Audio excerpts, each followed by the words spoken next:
Y regresamos con las clases de la lengua náhuatl, esta vez en su variante clásica, que recordemos que es el nombre que tradicionalmente se le ha asignado al tipo de náhuatl que hablaban los mexicas durante la colonización. Este tipo de náhuatl se puede encontrar en las fuentes novohispanas, como es el caso de la crónica Mexicayotl, que es un manuscrito del siglo XVI que, como pueden ver, está escrito en náhuatl. Ay, disculpen las uñas, qué vergüenza. Básicamente solo se puede encontrar este tipo de náhuatl en las fuentes, como les digo, porque es una lengua muerta. Esto quiere decir que es un tipo de náhuatl que hoy en día no se utiliza, pero que de todas maneras es muy valioso aprender. El INALI registra 30 variantes lingüísticas vivas de náhuatl. Si te interesa saber cuáles son y en dónde se hablan, te dejo el enlace del catálogo en la caja de descripción.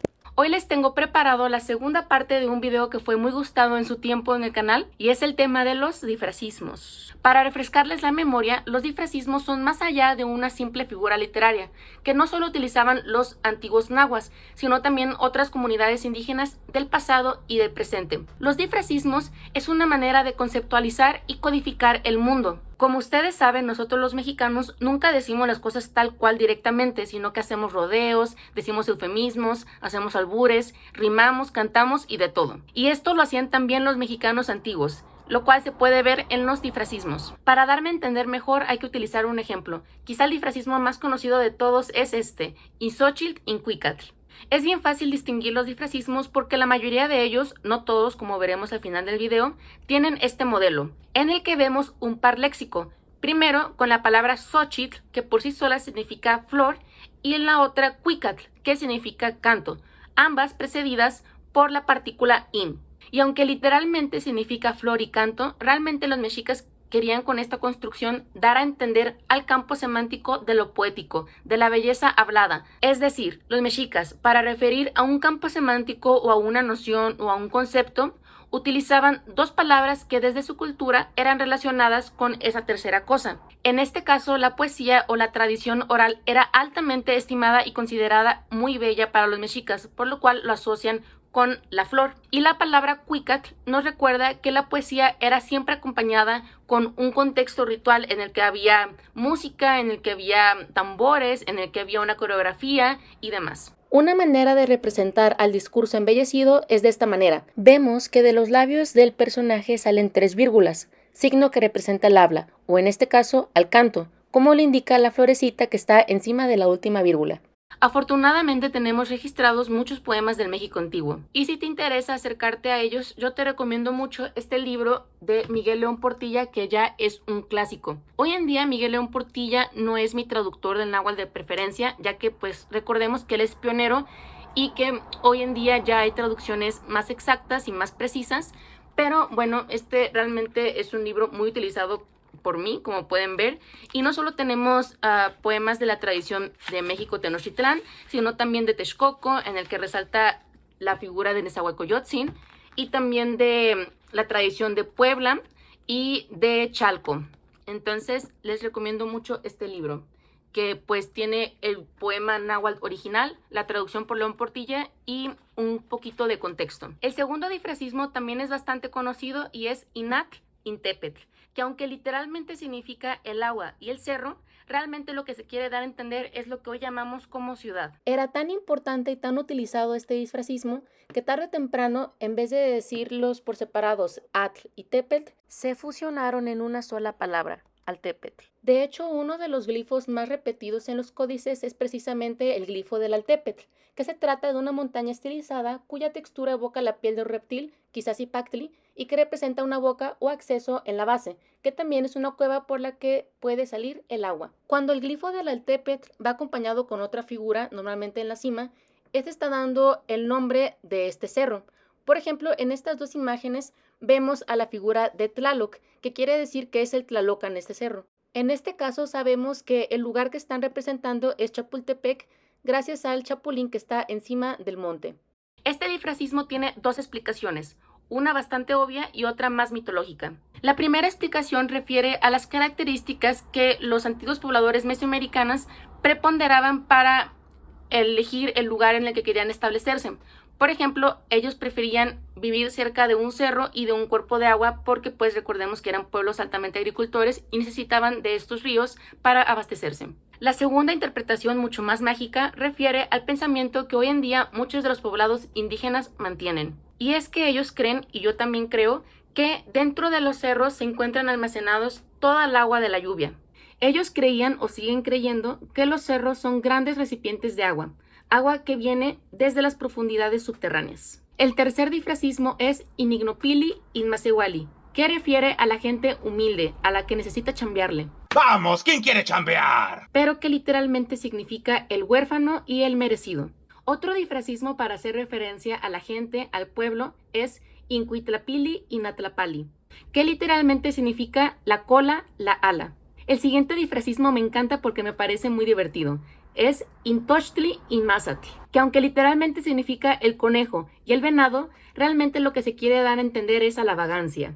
El conejo y el venado eran animales asociados a dos comportamientos que no eran para nada valorados en la antigua sociedad mexica, que era la borrachera y la lujuria. Según la astrología mexica, por decirlo de algún modo, una persona que nace en el signo del conejo no hace otra cosa que beber vino. Quien nace en esta fecha es el más grande borracho. Por otro lado, la caza del venado tenía importantes connotaciones eróticas en Mesoamérica. Además, algunas diosas relacionadas con la sexualidad y la fertilidad, como Tlazolteotl o Xochiquetzal, se representan con cuernos o yelmos de venado. Para saber más sobre las relaciones que tenían los venados con la sexualidad, les recomiendo mucho este libro, que además de tener información súper completa y variada, también tiene imágenes súper chidas. El siguiente difracismo es Inehecatl Intemochtli, que literalmente significa el viento y el descenso, pero que globalmente significa la enfermedad. Recordemos que según la cultura médica de los nahuas, muchos de los males provenían de los vientos maléficos que provenían del inframundo, así como de las irradiaciones malignas que descendían del cielo. Está bien interesante este artículo donde se registran varios testimonios orales de indígenas contemporáneos de la comunidad de Texcoco, en el que hablan precisamente sobre los malos aires. Aquí esta persona que se llama Trinidad Espinosa habla sobre que hay dos tipos de aires, los que son normales, que se les dice yeyeca, y los que dan mal agüero, que son yeyecatl. En este otro testimonio de la señora Dominga Durán, de 67 años, nos cuenta que a lo mejor nomás el aire le da un chingadazo en su oreja, por eso le duele su cabeza, nomás unas tantitas limpias y con un tecito de ruda y ya. A veces uno va a alguna parte corriendo de noche y encuentra el aire. Un señor que venía a mi tienda me dijo una vez, me duele el ojo, ya se le hinchó. Fue con el doctor y le recetó medicina. No se le calmaba. ¿Qué será bueno?, me preguntó. Digo, será aire. Le voy a dar unas medicinas. Le fui a juntar las hierbas, mirto, ruda, ixtafiate, artomesa. Le hice sus ramitos para 3 viajes. Usted mismo límpiese 3 veces, le dije. Póngase tantito alcohol y hágase todo para arriba. Lo hizo, a los 8 días vino. ¿Cuánto le debo? Ya se le alivió el ojo. Juana Velázquez, de 43 años, dice, porque luego los niños ve que son traviesos, así salen, se van, se meten en cualquier parte y sin saber si está bien el lugar o no, encuentran aire. Entonces nomás se enferman, les da calentura o empiezan a tristear, ya no quieren ni comer y empiezan a llorar. María Isabel Durán, de 43 años, dice, hace días ayudé a mi marido en el monte limpiando un terreno, y al regresar a casa me llegó una sensación de sueño intensa. Mi esposo dijo, es aire, pero a mí con el aire me da comezón y ronchitas rojas por el cuerpo y dolor de cabeza. Ese se agarra siempre por las barrancas, donde pasa el agua sucia. Mi marido lleva cigarro cuando va a trabajar al cerro. El aire se cura con limpias de ruda, limón y huevo. Sale con las rudas y te limpias bien el cuerpo ya estando en casa. El difracismo Inistlactli, Intencualactli, que significa la saliva, la baba, da a entender a la mentira, a la falsedad. El siguiente difracismo es Inixtli Inyolotl, que literalmente significa los ojos, el corazón, pero que conjuntamente refieren a la personalidad de la persona. Recordemos que los mexicas eran fanáticos del corazón humano porque creían que en este órgano se alojaba la conciencia del individuo y su centro vital. Otro difracismo es Intoptli Intlapacali, que significa el cofre, la petaca, que ambos son 2 recipientes para guardar algo, y por eso el difracismo significa lo secreto. Lo que hay aquí adentro es lo más secreto de lo secreto de todo lo secreto. ¡Y yo soy el único testigo! Ahora les quiero compartir algunos de los disfrazismos que no tienen este mismo modelo. Por ejemplo, Pía Pachoa, que significa guardar, abrazar y que da a entender el acto de gobernar. Recordemos que en el viaje mítico que hicieron los mexicas desde Aztlán, los líderes sacerdotes que guiaban el camino tenían en sus espaldas cargados al bulto del Huitzilopochtli. La tira de la peregrinación es un documento del siglo XVI que relata a través de imágenes esta travesía. En estos fragmentos vemos a 4 monitos que andan caminando. El que va delante de ellos lleva cargando a un personaje que tiene como un casco de águila. Esa figura es precisamente Huitzilopochtli y le está incitando para que sigan caminando hacia la tierra prometida. Y por último tenemos un trifrasismo, por así decirlo, porque no son 2 palabras, sino 3, las 3 forman un cuarto significado.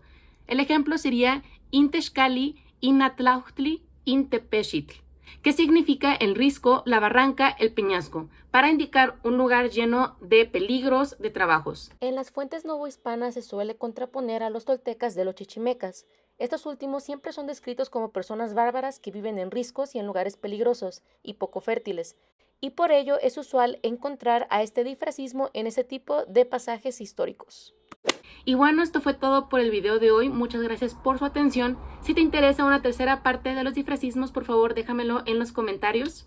Asimismo, quería agradecerles a las personas que, a pesar de que ya llevo tiempo ausente, me siguen comentando en mis videos. Prometo de ahora en adelante ser más constante y darles más clases de la lengua náhuatl y de la historia mexicana. ¡Basta de estupideces! Les deseo a todos una muy bonita mañana, tarde o noche. Adiós.